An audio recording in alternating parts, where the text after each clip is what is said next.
Good evening, everyone. Welcome to Strandbaren and welcome to the International Writers Stage here on Thursday evening in Tronos as part of the 2020 edition of At the Fringe Festival.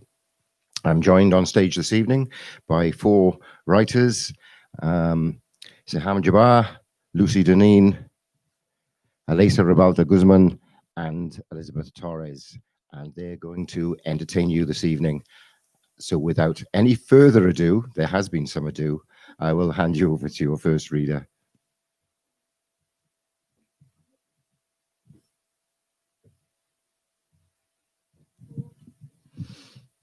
Hur säger man god kväll eller god natt? God kväll. I will speak in English. I will read the poem in Spanish and my friend Bengt will read it in Swedish. So,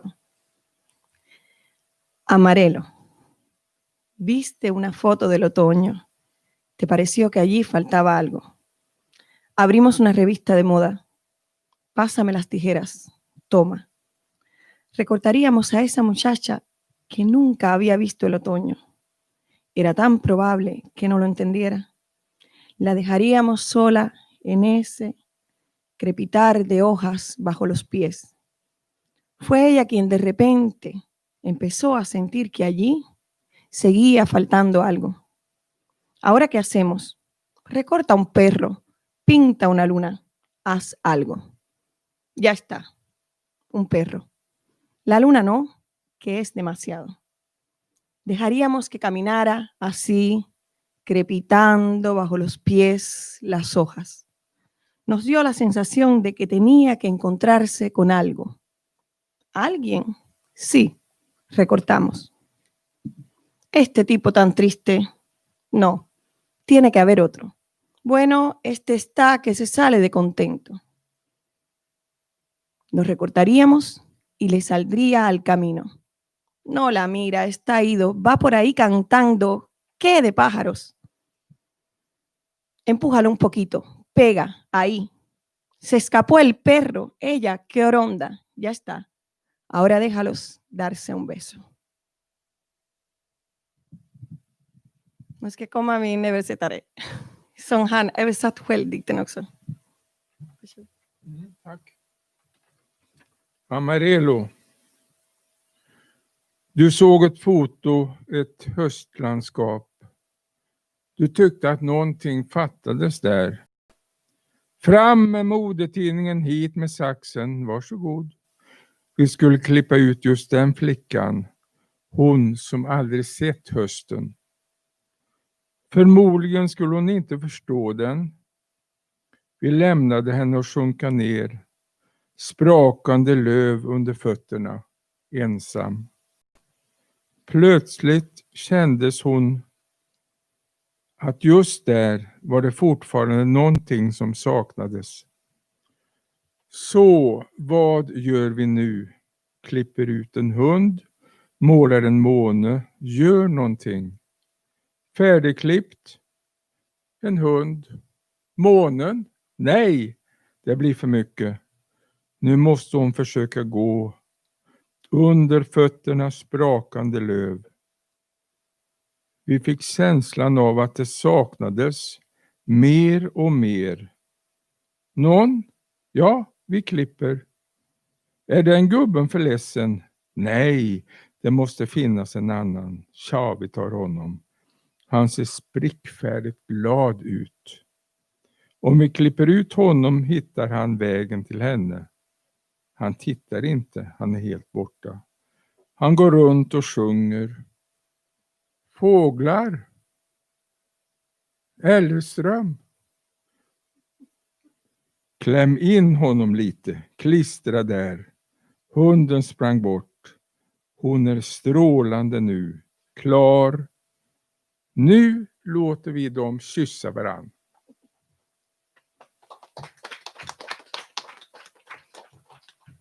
Ja, det var kulturkrock där. Nu ska jag läsa en dikt på spanska också. Men då bjuder jag dem på engelska översättning.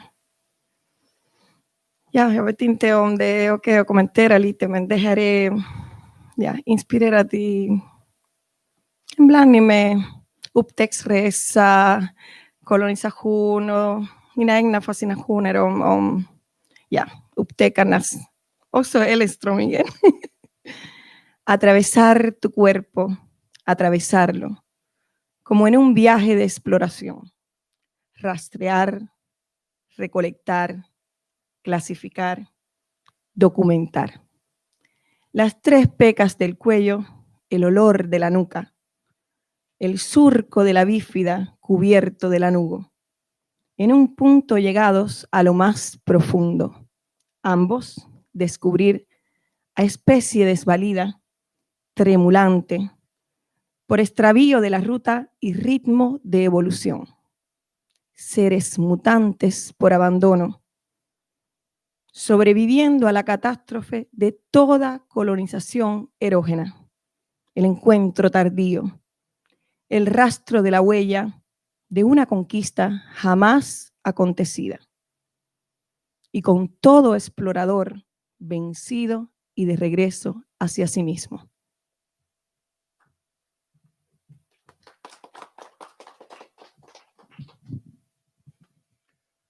To traverse your body, to move through it, as if on a journey of exploration, to track, collect, classify, document the 3 freckles on the throat, the smell at the neck, the cleft covered in peach fuzz, coming together at the deepest spot, discovering a defenseless species, tremulous at losing its way, and the rhythm of evolution, beings mutated by abandonment, surviving the catastrophe of all erogenous colonization, the late encounter, the trail of tracks of a conquest that never occurred, and with every explorer rooted turns back on itself.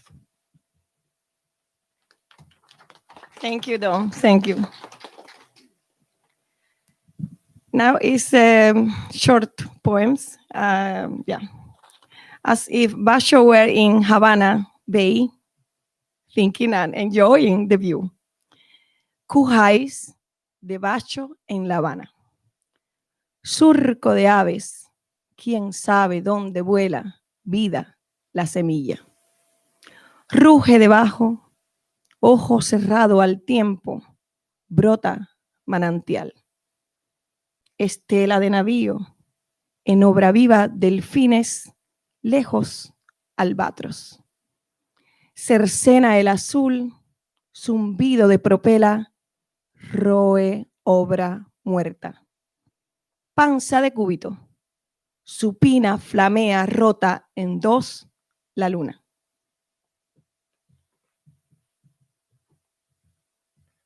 Basho's haikus in Havana. Birds fly in the groove. No one knows where it flits to. Life, that is the seed. Roaring down below, eye that is closed off to time, a spring erupts forth. The wake of a ship, beneath the surface, dolphins, distant albatross.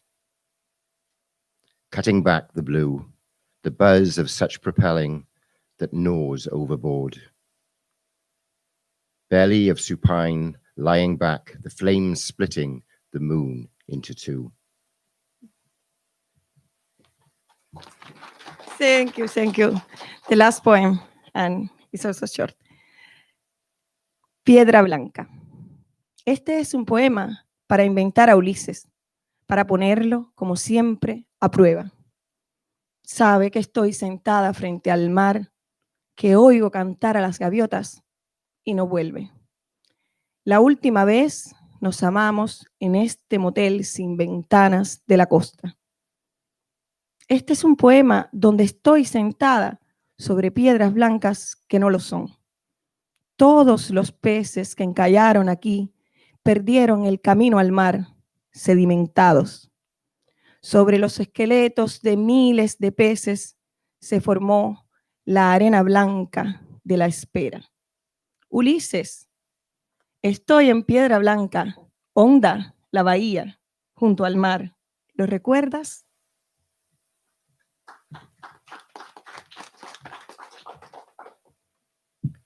White Stone.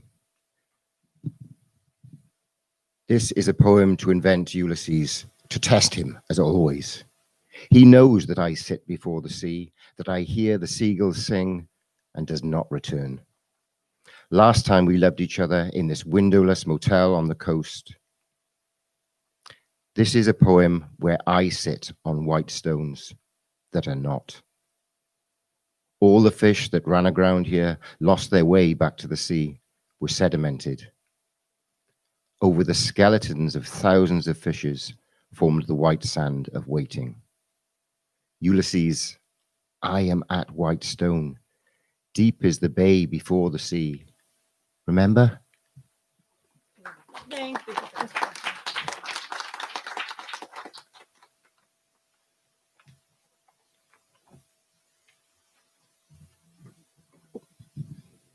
So I feel I'm going to slightly change the tone after that really beautiful poem. I'm going to read a flash fiction and a poem, and the thing I need to explain about the flash fiction is that it's a response to an award that is given in the UK it's called the Bad Sex and Literature Award.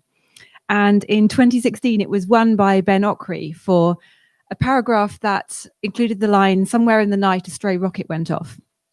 So this is a sort of a homage to this. He wasn't very impressed at all by winning this award. So I hope he never, ever hears this story. But this story is called What We Talk About When We Talk About Rockets in the Night. And so there's a bit of a Carver thing going on there too. He'd probably also turn in his grave. And I'm going to apologize for my bad Swedish pronunciation in advance. Okay, what we talk about when we talk about rockets in the night. We're 4 stories up in a fin de siècle cafe in the Old Town, eating cake, talking about bad sex scenes because we're writers and we feel that gives us the rest. It's -10 Celsius outside, and we're keeping warm thinking of those authors who get their literary kicks from bulbous salutations and barrel-rolling breasts. But here's what we're learning. Not one of those heavyweights can hold a candle or a stray rocket to Peter's back catalogue. Peter's not from here. Like Auden says, you need to move your mouth both ways at once to pronounce the name of his hometown. Even the weather in that place is romantic. Even the wind is poetry. But there's nothing poetic in the story he's telling us about some librarian he hooked up with a couple of years back, although it's rhythmic, I'll give him that. The tinny ting, ting, ting of his spoon hitting the teacup, the occasional word semi-breathed for impact. She wants it in the ass, he's saying. She wants it the way Brando does Maria Schneider in Last Tango in Paris. But we don't have butter. There's olive oil, she's shouting from the bedroom, but it's dark and I'm naked in her kitchen and I know her kid's asleep right across the hall. So I just grab a bottle and run and I'm slapping it over us. I'm 7 layers deep in her before it hits me. Zita, those motherfuckers don't just make oil. He pauses. They make vinegar too. 7 layers deep, Thomas interrupts. Seriously. Who ordered this coffee, I ask. Sylvie Chapaniak, Peter says. She'll be here in a minute. Sylvie Chapaniak. He checks his phone. Any minute now. I've never heard of this girl, and truthfully, I'm a little upset. This isn't how our lunches work. It's a special dynamic, the power of 3, ancient and elemental. It's a kind of pact. But even before I figured out how to object with some dignity, a brunette in leggings and an outsized t-shirt walks in. The way their faces change, I know it's her. Sylvie Chapaniak is Polish and delightful. Her eyes are watery green like a Bengal tiger, but she has this crazy mess of dark hair that makes me think of the Selkies my grandmother said stole men from the fishing villages up in the far north. The giant t-shirt just adds to the feeling of someone ready to leave behind their own skin. We're talking bad sex, Peter says by way of introduction. Not rockets in the night, the fucking worst experiences you've had. Coffee? He nudges forward the glass, now starred with lacy beads of condensation. Sylvie Chapaniak sits down. There's a dry mineral smell about her, like she's made of snow. Le snow, they call it here, the kind that looks pretty but can all of a sudden be dangerous. Is it decaf, she says. I only drink decaf. It isn't. I want to feel sorry for Sylvie Chapaniak, but it's hard. I can't imagine it's possible she's ever known anything less than heaven. Still, it seems as though she's putting genuine effort into mustering up something to share. Although how can I say for sure when for me what's coming to mind is the guy who told me to go easy on the testes. And I'm wondering if that even counts as a sexual experience. It was barely an experience. I mean, it really was the limit of what happened between us. I didn't so much as breathe on his cock.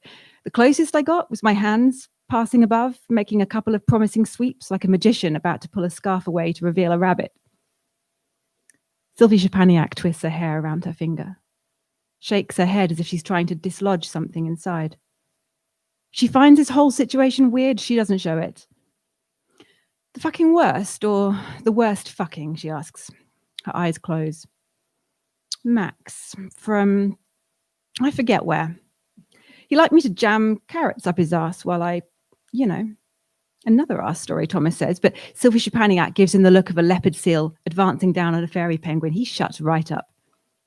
Or he'd tell me to get my finger up there, she continues, and look for this little bump, the prostate. It's there somewhere, he'd say. Higher. You've got to reach.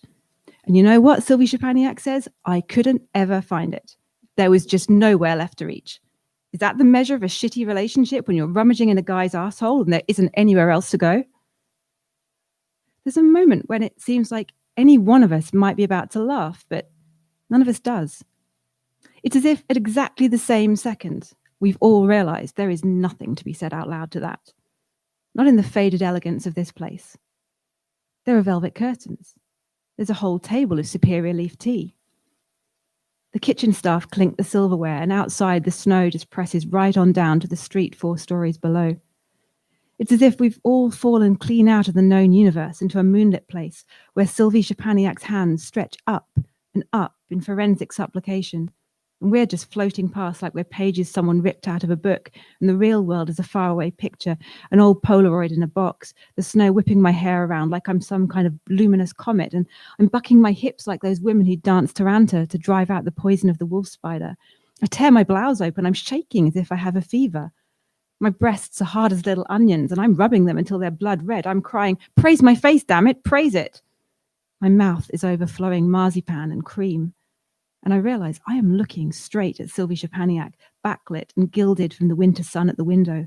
All that dark, sulky beauty crammed inside her, spilling out like a whole river from a tiny glass. The soft plum flesh of her cunt, its starfish taste, her thighs, my God. I want to say pearlescent. And that's the moment I stop falling. My chair hits the table, and the coffee glass floods clots of hot foam onto my lap. And the sound I make is sharp and feral, like something wounded out in the woods. No one says anything. No one moves even when the waitress comes to clean up the coffee. We are stilled by those human sounds all around us. It's as if we really have nowhere to go. I'm not even sure if we are thinking of Sylvie Chapaniak's elegant fingers inside this man, or if we are imagining something new now. We've entered a different world, and all I can think of is that it's my turn coming up, and I have never known enough of anybody to have a story, even a bad one, to tell.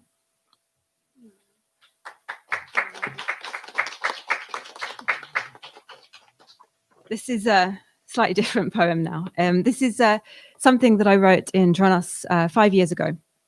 And it's a response to a poem by the Turkish poet Nazim Hikmet, and his poem is called Things I Never Knew I Loved. And this is my answer to that poem, and it's called There Are No Small Things. It's the 2nd of January 2016. I'm writing this for future reference.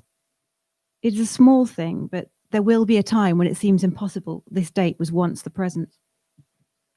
I thought it hardly worth remembering snow on the roof of a Smålands church beside the road to Stockholm, the quiet of it like a mute sea. But on the bus to the airport, I was reading you, Nazim, so I noticed. And now I'm afraid of forgetting it. I'm not a person who has much faith in anything, even memory. I didn't know poplars were Turkish.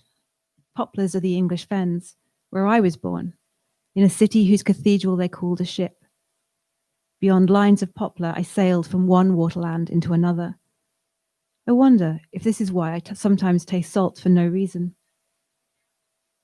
I'm afraid of forgetting so many things. For instance, leaning out of the window to hear La Composita from the cafe on the corner of Rosenthaler and Weinmeisterstrasse. I want to call those Berlin nights voluptuous, but this was when I had stopped loving voluptuousness. It was here I lost my wallet once. The man who found it told me to collect it from an apartment in Kreuzberg, and I did. And at the doorstep, he asked me to come inside, and I did that too. And while I was waiting, the front door closed, and the thing that happened next is the thing that women are always afraid will happen. There is nothing wrong with comparing nightfall to a bird, Nazim. It is exactly the right way to describe the slow, feathered sinking of darkness. Before the Nazis, before the Soviet patrols, Brecht would walk along the street to his house near the Spree, to one lover or another, whistling Tombalalaika with his hand in his pocket and the stage in his head. War is like love. It always finds a way. Two things we will never stop writing about, love and war. At times like this, you see, the one who loves less is always loved most. It's such a small thing, but I am always using words whose meanings I haven't lived. I have a problem with nouns that mix Greek and Latin roots, for example, but not everything has to be named. By the way, I want to ask the precise word for the candlelight in the Katharina churchyard, the way you would describe the tiny lanterns of the dead, the shudder of flames beside snow. I wonder how you would put it. Sometimes you have to watch the tail lights of a Volvo to understand all the things you have lost. There was someone who could quote Selimovic. There was someone who stole pens. Aziz survived genocide. I thought I loved tea, but I wasn't drinking it the Turkish way then. So many beautiful untold stories, and my heart a storm inside them all. Sometimes we cannot write because we are too busy being alive. It's good to remember this, especially when you see yourself in a dark window, on a train perhaps, when you think, this is who I am. And yet you cannot touch this person, or you will break the illusion, the charm. There is a man I loved in old Istanbul, full of stories that brew in him like tea in a glass pot. I'm thinking of him now on the way to Arlanda. I've never been to Kadıköy. I've never seen the Sea of Marmara, so I have no idea how blue he was talking. I've no idea how blue. It was a small thing made bigger in translation. Okyanus Gujlum, my ocean-eyed. I was never so close to anyone in my life, you said, Nazim, and you were thinking of Vera on the road to the Crimea. Like objects in a rearview mirror, I didn't know how close. What I'm saying is when you go to these seas, you don't think about the dangers. I thought maybe I would forget the time Lilia drove me through Vienna in the dark, through the famous woods to the Kahlenberg and the view that is exactly as everyone imagines. 7 ascending miles in a small French car for the view of the blue Danube. Lilia's Donau. Blue is the light of distance, the edge of the spectrum that longs for but doesn't quite reach Earth. The world and cyanotype, the stars. Nazim, you wondered about them. Emerson said, if we only saw the night sky once in our lives, we'd never stop talking about it, that we tire of the miraculous. But I haven't yet. There were 6 of us in the car, in our dinner clothes, my tight red dress, Aziz by the window. I was never so close to anyone in my life. I was thinking of the city he had left, the war inside it. Lilia would only take the skinny ones, she said, which meant we didn't all get to see the plaster pale skin of the church and the broken moon and the blue midnight river telescoping to Selina. More beauty than I could bear. This was before I knew about Yakimos, so who is to say I had ever experienced beauty? Or if I did, it was the way a bird would experience it, yes, like night falling, when everything seems less than it really is, as if from a distance or exiled. Even love can be this way sometimes. I remember now how the edges of the world are no longer blue when you arrive there.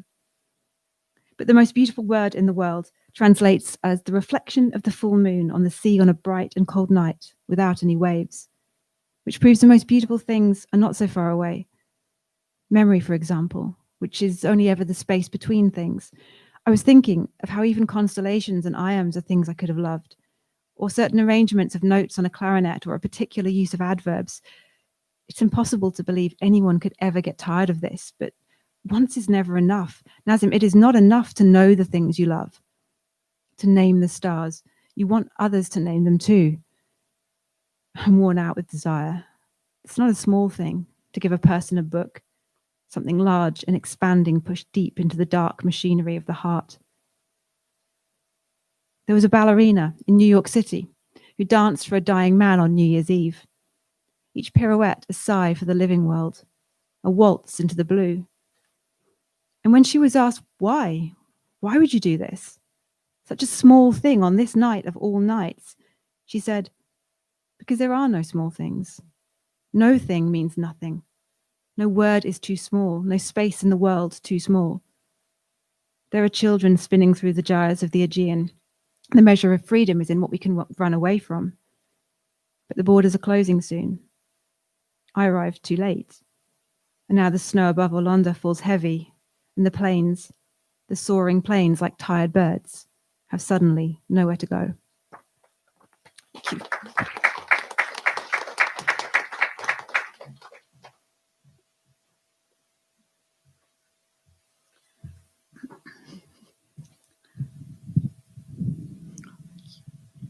Hello. I will read in Arabic. قديما مثل هيباشيا ليست يداي سوى يديك وفمك شفة من شفتي وأنت بعض ظلامي وليس يكفي غير الظلام ليكتمل عرش مستوحدة لكنك لست إصبعي لست يدي لست العينين المتحيرتين في الظلام لست الظلام وما من عرش لمستوحده قديما مثل هيباشيا سلخوا جسدي وكنت أحسب العلاقة الرياضية لبقاء الأزمنة على الأجساد ومثلما رتقت ذلك الجلد اعتصرت المشاهدة من العيون فإذا بهم ليسوا هم وإذا بي ما زلت أنا تحممت بكل تلك الفلسفات بالمنحوتات المقطعة الرؤوس وأنا أحصر القتلة بين سياج لعلهم البرابرة لعلهم البدو في تيههم حكمت الآلهة أن تنمو المتاهة بين الأصابع فكل يد تائهة وكل حب توحش ما الذي تراه الوحوش في دمي ستمرق يد خلال قلبي فتعتصر الهوى الذي فيه ويأخذون بي في تابوت فإذا التابوت أسلحة وإذا الموت انفجار جديد يلطخ المتاهة بالدماء حكمنا عليكم بأكثر من هذه العقود لقد مرت 30 لكن لم تنقضي 40 لم ينتهي القرن البقاء للأصلح ولست أصلح إنهم يتوزعون في دمي الشرايين لموت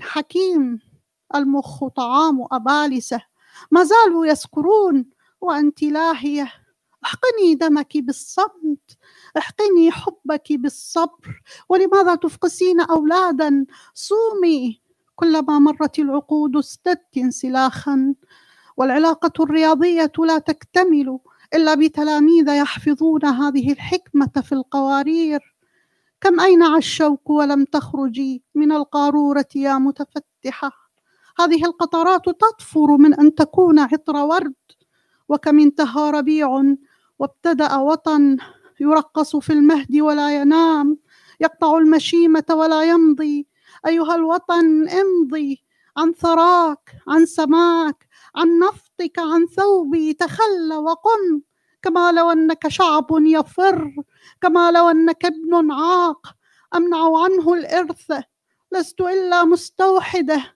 ولست إلا هذا الخؤون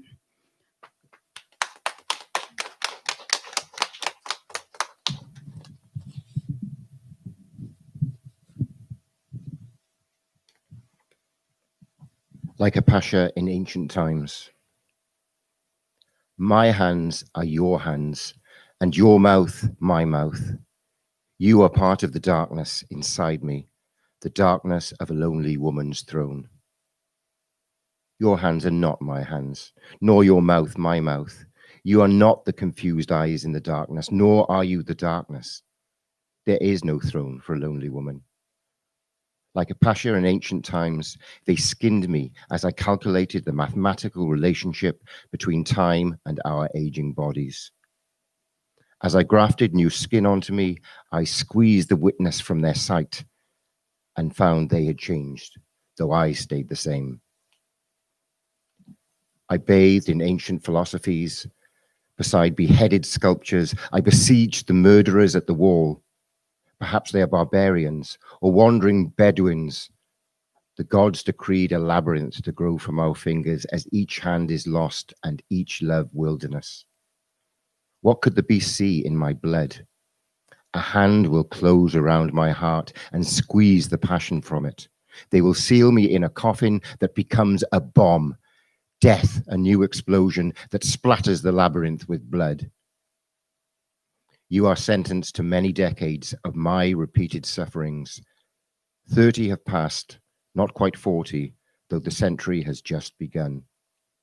Survival, it is said, is for the fittest, though I'm far from the fittest. They distribute my blood. My arteries are for a wise man's death. My brain is for Satan. Still they get drunk, yet you are heedless. Can you inject my blood with silence and my love with patience? Why, children? Stop. As the decades pass, more skin is peeled off. The mathematical relationship won't work unless students can persevere their wisdom in vials. How full did the thorn blush bloom with you in the vial? Fully flowering? Blood drips out instead of sweet fragrance. How many springs ended for a country to begin, dancing in the cradle, never sleeping. Umbilical cord cut, but the baby was never born. Move on, my country, beyond your land, your sky, your oil, and my dress.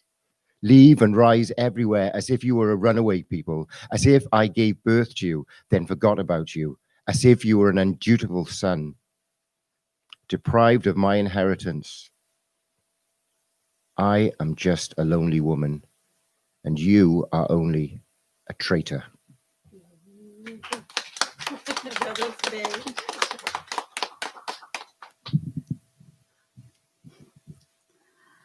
أغصان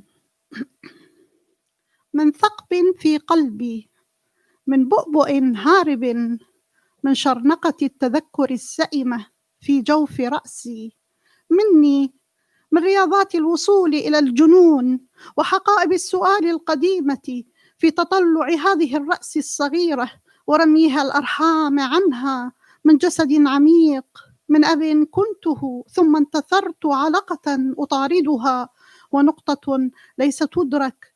أطارد أيها الطيران طيرانك، أحدق في سردك أيتها الأرض، أفضل جبالك أثوابا والبحور، أحلق أيتها الحفر أيها القاع من ذبابة الضوء التي طمرت الثقب ليرفرفه، من جمود يدي المتكسرة لتكتبه، من الكائنات التي تري نفسها وأرى إني مني من كنس عقاب طويل بين الألفة والغرابة وتوقف إثر مواصلة ومواصلة إثر انفجار. من تناسيه كل ذلك خرجت الأماكن إلى قدمي، خرج العالم إلى الحفرة. ها أنا أغصان تتعلق بجسدي، ها أنا هناك، ها أنا هنا.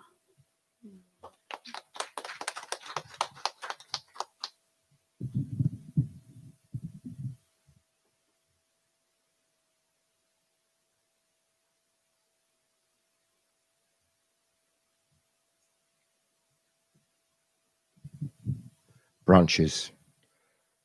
From a hole in my heart, from an escaped pupil, from the cocoon of a boring recollection in the inside of my head, from me, from the mathematics of reaching madness and the old luggage of the question, in the anticipation of this small head throwing away from it the wombs.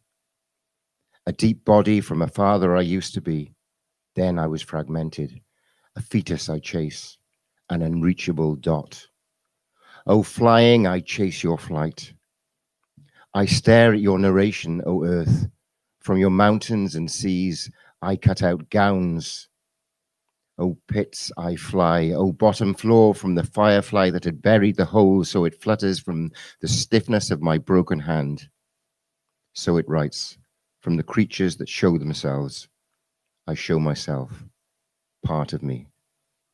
From brushing away a long punishment, between closeness and eccentricity, stopping after continuity and carrying on after an explosion. From my forgetfulness of all of that, the places got out to my foot. The world went out to the pit. Here I am, hanging boughs to my body. Here I am, over there. Here I am, over here.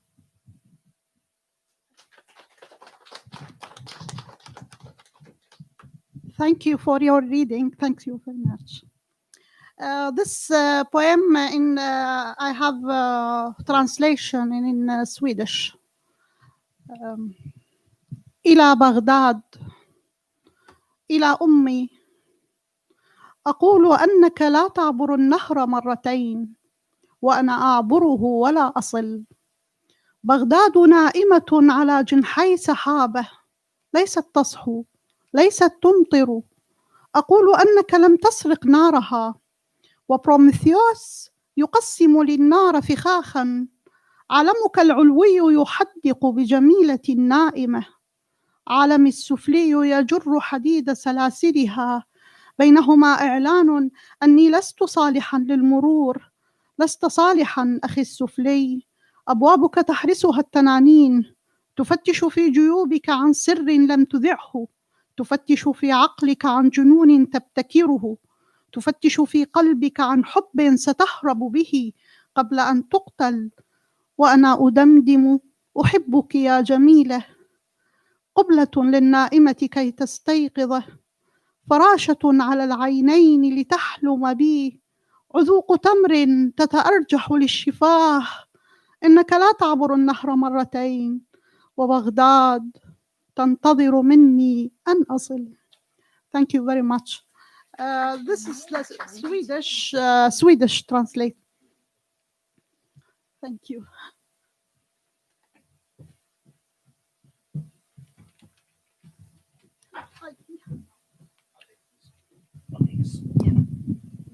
Bit of a knee problem. Sorry. Till Bagdad från min mamma. Jag säger att du inte korsar floden 2 gånger. Jag korsar men kommer inte ur det. Bagdad sover på kanten av ett moln. Vaknar inte. Regnar inte. Jag säger att du inte stal hennes eld. Prometheus ger mig eldfällor. Din övre värld ser på mig sövande vackra kvinna. Min lägre värld drar sina järnsträngar. Så att jag inte kan korsa det. Jag kan inte gå vidare i större skala. Drake, vakta dina dörrar. Leta dina fickor efter en hemlighet du aldrig har hört förut. Titta på ditt sinne till galenskapen du skapade. Den söker i ditt hjärta till kärleken som du undviker den innan du dödar.